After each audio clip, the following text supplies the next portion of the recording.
မော်လမြိုင်ကဘရိုတယောက်မှာတဲ့ MN82T RC ကားလေးဖြစ်ပါတယ်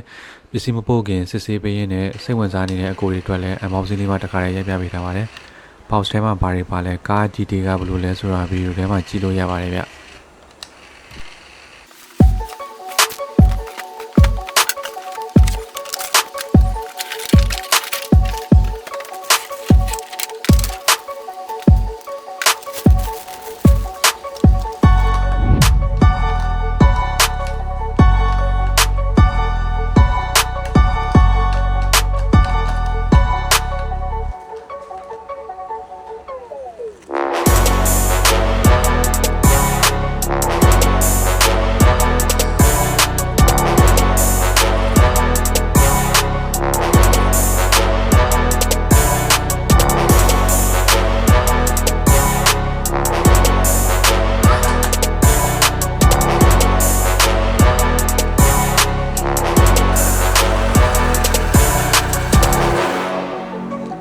ဒီက speed နှမျိုးပါရပါတော့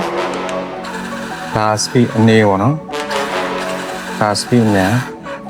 ပြန်တော့မီးပိတ်ဖွင့်လိုက်ရပါတယ်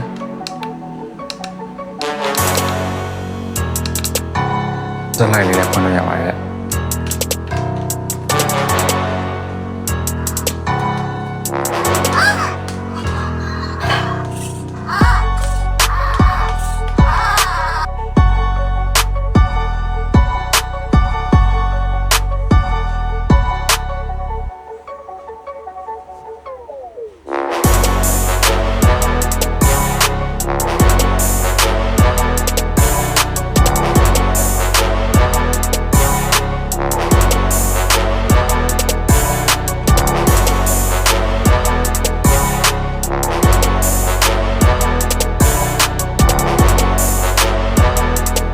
ဒီ remove ရဲ့ function တွေကိုဆက်ပြတ်မယ်နော်တခါလေဒီ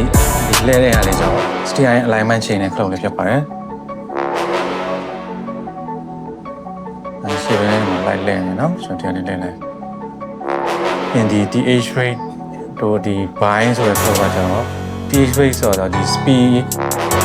အနေမြန်ရင်ပြီးရင် bind လောက်တာကျတော့ဒီ remove နဲ့ car နဲ့လုပ်တဲ့အခါကျရင်ဘယ်လို bind လုပ်လို့ရလဲဆိုတော့ဒီအဲ့ bind clock ကိုနှိပ်ထားပြီးရင်power ပိတ်ထားပေါ့နော် power ပိတ်ပြီးရင်ဒီ bind clock ကိုနှိပ်ထားမယ်ဖိထားပြီးရင်ဒီ power ဖွင့်လိုက်ပါအဲ့ဒါဆိုကားနဲ့ remote နဲ့ပြန်ချိတ်သွားမှာဖြစ်ပါတယ်ပြီးရင်ဒီ light setup ကကျတော့တစ်ချက်နဲ့မီးပိတ်ဖွင့်ပြီးရင်အကြိုက်ဖိထားရင်ဒီ hazard light လေးကိုလင်းမှာဖြစ်ပါတယ်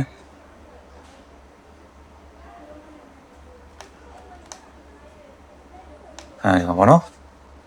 ဒီလိုမျိုးမီးလေးလင်းမှာဖြစ်ပါတယ်ပြင်ဒီ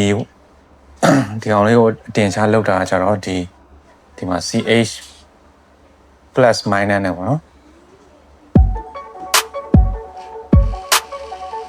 ဒါလေးဆိုအောက်ချမယ်ဒီအောင်လေးဆိုပေါ်ပြန်တင်မှာဖြစ်ပါတယ်